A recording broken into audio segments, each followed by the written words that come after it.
বিয়ের পর এই বাড়িতে হচ্ছে আমার প্রথম জন্মদিন। আর এই যে দুপুরের এত কিছু রান্না সব নিজের হাতে শাশুড়ি মা রান্না করে গুছিয়ে তারপর আমাকে দিয়েছিল। খাবার আগে সবাই মিলে আমাকে আশীর্বাদ করেছে, মা, পিসেমশাই, পিসিমা। এই ব্লগটাতে ওর আশীর্বাদটুকুই শেয়ার করলাম।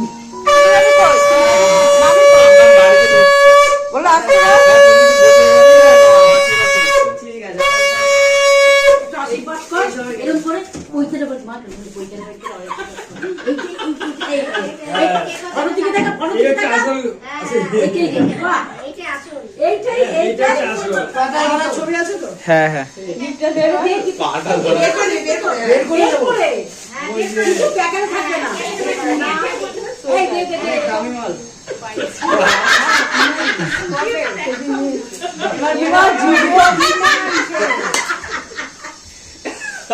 জুদাই